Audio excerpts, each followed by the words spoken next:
Listen, here's the deal. You and I have talked privately. I mean, we're friends, so I have told you the way that I feel. I'm not going to change anything here just because we're on the record. This has never been about money. From day one, I pointed out she hadn't been ransomed. Then day three, suddenly there's this ransom note. That's not how these things work. Mm. So I said day three, that's bogus. It's not real. So what law enforcement has to do, they're working different cases at the same time. So you've already have one man that's been arrested for a bogus ransom note.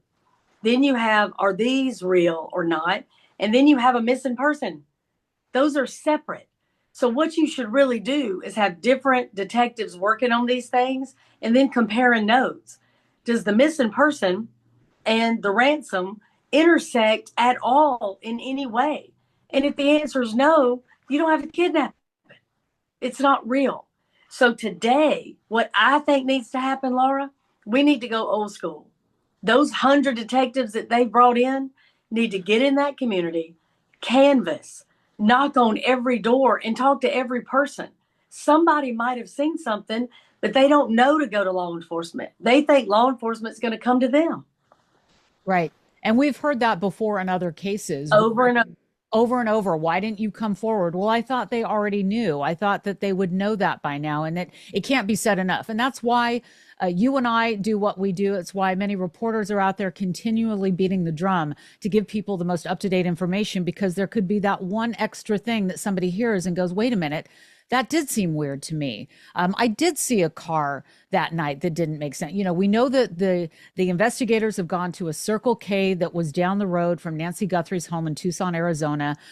We're obviously very concerned that the Nest camera is missing from the front of the house. I'm concerned that it seems as though they found another camera on that rooftop days later. I mean, what do you make of the timing? And now there's reporting, Sheryl, these are according to published reports, that local law enforcement didn't bring in federal law enforcement right away. There seemed to be, according to some reports, that there might have been some resistance. We won't know until we get further down the road on this.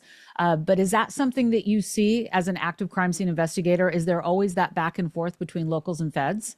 Listen, they released the house too soon. We talked about that. There is not one expert in this country that thinks they didn't release it too soon. You want to bring in the feds as quick as possible if you believe you have a kidnapping. They have got skill, they have got equipment that your local people don't have. So they absolutely should have been brought in. There's no question about it. The other thing that I think is really critical is they've got her cell phone. How do you not know the last person she called, texted, or received a call or text from, whether or not she ordered this Uber or ordered food or even had an instant message from somebody? They should already know that. Now we're hearing from you, I'm hearing from you, that they're going to people that work with her to get a DNA swab. Mhm. Okay, this is day 9. They should have asked for people in her social circle, whether they work with her, they're best friends with her, they're in and out of her home for whatever reason, to have voluntarily given those day 2 or day 3. Day 9, again, I don't know how they're playing this thing. It's not making sense to me. Right. I interviewed a private investigator from Tucson the other day. It was on my weekend show, and he was telling me that I said, what's the deal on the ground? You're on the ground, you know the area. What's happening? He goes, well, I've been pulling criminal records for people that live, draw that bullseye around Nancy Guthrie's house. Who lives in the area? Who's close by? And he found a pretty alarming rap sheet from somebody that lives in the neighborhood. I won't say where it was, but he found this sheet. Mhm. It was pages and pages long of a guy. Look, obviously he could have nothing to do with it. And maybe they have investigated this local guy that has kidnapping and assault, and it's this huge list. So presumably they are looking at that. And the private Yeah, investigator, that would be, go ahead. yeah. Well, No, I'm saying that is absolutely a concern that somebody in that has got a kidnapping in their background. Yeah, yeah, and computer tampering and fraud online. So a lot of different things with this one guy. And again, it's just information that was pulled from Mm. a records check. But I thought it was interesting that he told me that he called the tip line when he found this information. He goes, "Okay, so I think that this is worthwhile." He called the tip line and he couldn't get through. So he eventually did. It took him a day or two to get through to that tip line. But that's why it's important for us to keep beating the drum, to tell people if you see something and you don't get through, don't say, "Oh, to heck with it." Keep trying. They're busy. And then we've got people reportedly clogging up the police line saying, "I hope you find Nancy." It's important to keep that line clear for legitimate tips. The other thing I wanted to ask you about, Right. in terms of this new reporting that I don't have verified, but I trust the person that's reporting it, that people that worked at Nancy's home, and it makes sense. Whenever we look at those drone shots, by the way, Sheryl, I don't know if you and I talked about this, maybe we did. I don't know when they're going to ground drones, but it's odd to me that they have allowed so much drone activity to watch so that we can all see them poking around with sticks in the septic tanks in the Oh, back. we talk about that, please. Can we please talk about that? Yes. The optics alone for that family, how horrific did that look? Like, somebody asked me about it on Court TV, and I said, well, they ain't looking for keys. I mean, you're talking about a gigantic stick down a sewer. They're obviously looking for a body. But to do that just in front of God and country, those drones should have absolutely been grounded, or they should bring in a tent.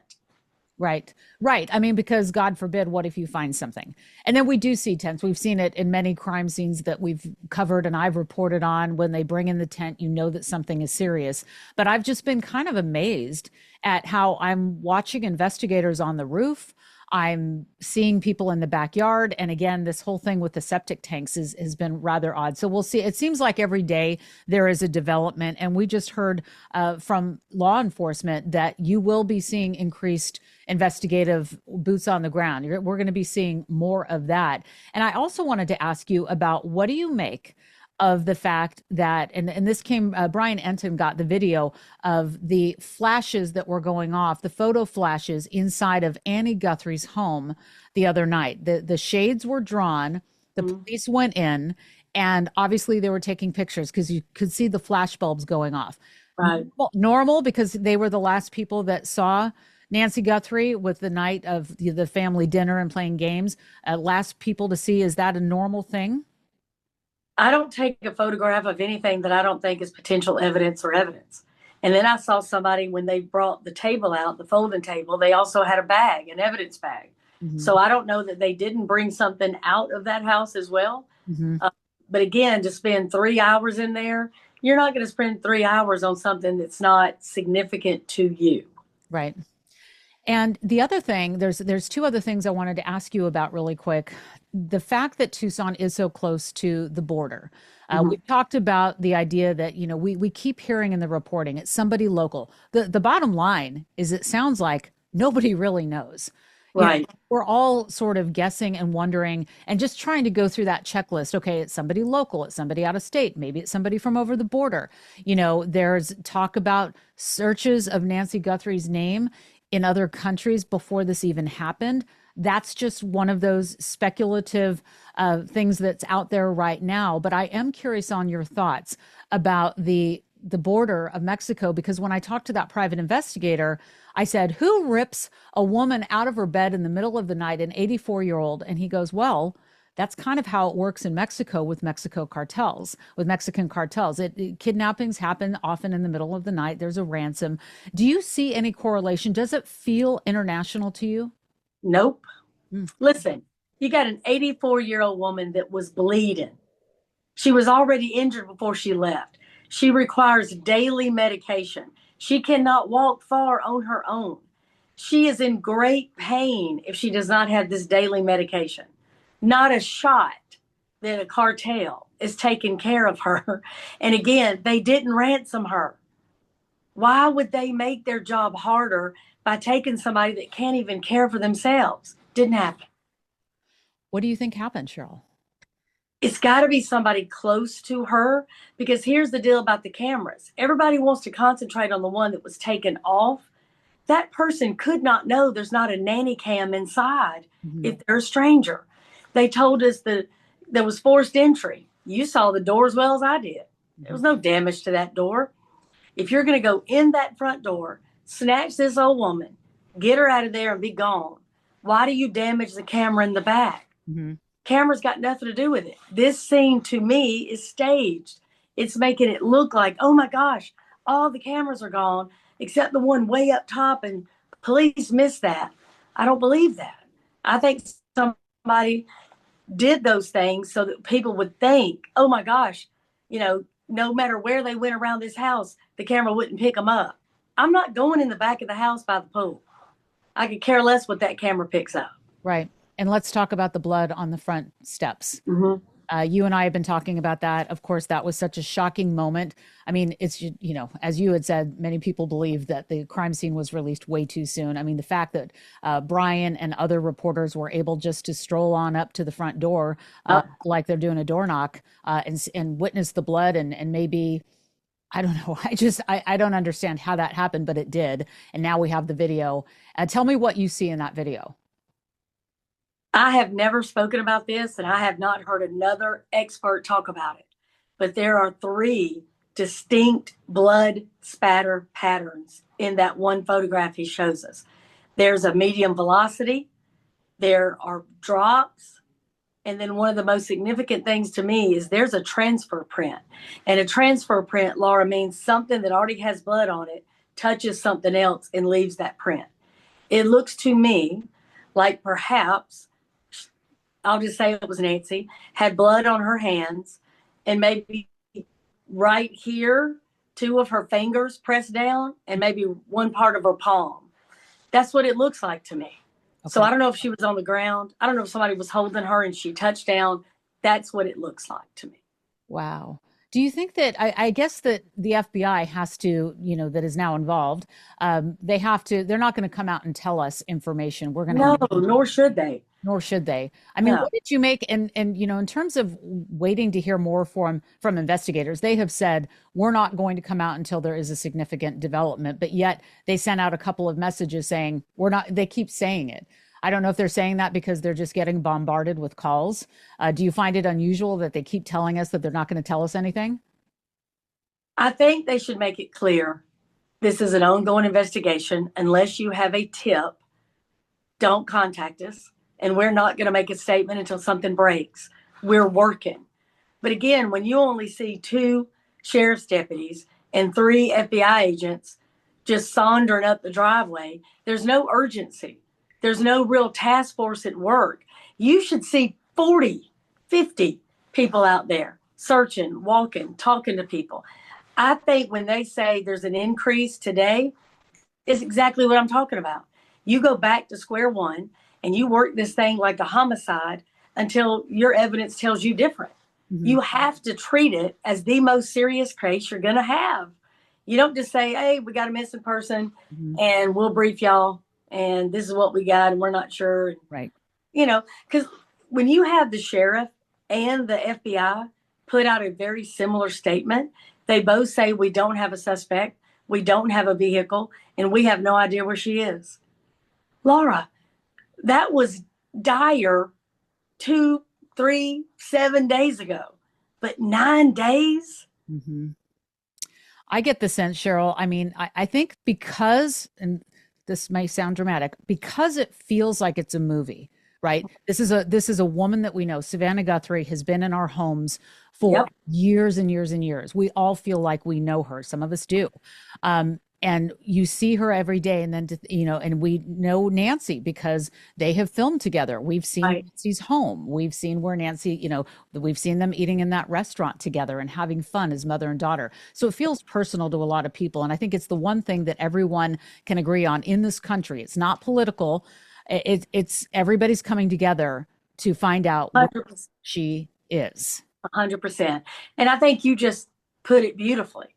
We do feel like we know her. I know one person put on Twitter today, she's everybody's grandma. Well, I feel that. Yeah, I do. Think, especially for y'all that know Savannah. Mm-hmm. You and I, again, we've talked and, this is a buddy. This is a friend. this is what y'all do for a living. And now she's touched by it in such a different way. It's horrifying. It is. I wanted to ask you about the videos, the three videos, because I've heard you talk about it. I'd like you to share it just quickly. What do you make of the difference of the first video to the second to Cameron and then to the Savannah one that we saw this week? Well, if you remember, the ransom notes came in and everybody was like, but the family hasn't made an outcry. And then they did. But only Savannah and her sister were reading it. The brother didn't say anything. Well, then everybody was like, but the brother didn't talk. Well, now you've got Cameron by himself reading a statement.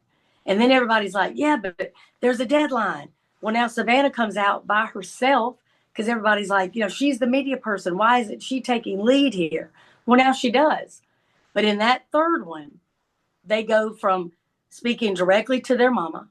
In the second one, speaking directly to the kidnapper, to Savannah not talking to the kidnapper or her mama. So I think it's very clear that they have made this transition as well with understanding what most likely is occurring. Well, and the last thing I wanted to ask you about, and I don't know a lot about this subject matter, but apparently there's, when I talked to the private investigator, he said, there's this huge gem show that's going on in Tucson, Arizona. And this trade show for gems, I guess, brings in people from all over the world, all over the country. So there's a huge group of people that have come together nearby that are not from the area. So it's just something to mention just because, there's a lot of extra people around. Well, let's be real clear about something. Follow the evidence. If you look at the aerial view of her home, there's one road, Laura. There's not a road on the backside. There's not a road on the side of the house. You got to come in and out the same way. There ain't no way at 2:00 in the morning in that neighborhood of $1 million homes, a lot of retired people, that you're going to have more than 4 cars out at 2 a.m. How can they not narrow this down? And I don't believe that somebody from somewhere else picked that house randomly. It's super dark. Yeah. You could have left the Ring camera up and they couldn't have caught you. Right. And there was apparently something that was picked up, a person, right? We heard that there was a person picked up at I don't know. They couldn't figure out who it was, or it wasn't enough to go on, right? Yeah. Bottom line, you've got somebody, you start with their social circle. Who was the last to see her? It's Investigation 101. If you cannot rule those people out, and in this case, it's going to be daughter and son-in-law, then they're not ruled out. Ask them if they'll take a polygraph. Swab them. Do something. Get them off your list so that you can move on. You can't just say, well, it's Savannah Guthrie, and we're not going to treat them like we would any other family. Right. You've got to treat them like you would any other family.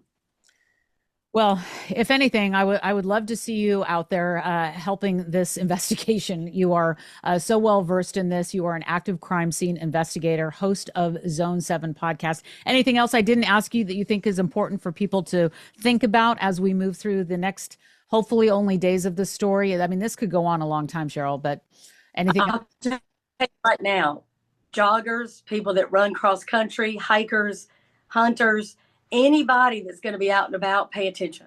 Pay attention. You never know. So I think it's important that everybody, look at that shed. Has my neighbor not been at work in a week or 9 days? If I noticed anything odd, just tell somebody. You don't have to be right. I tell people all the time, I like to know, hey, this is where she's not. Let's move from there. Right. That's just as important. Very good points. All right. Well, we'll be in touch and we'll be following you on all your socials as well, because you give updates as you get them and weigh in as well. Sheryl McCollum, I appreciate it. I know that you're very busy coming to us from your place of work right now. So thank you very much. Absolutely. Thank you, Laura.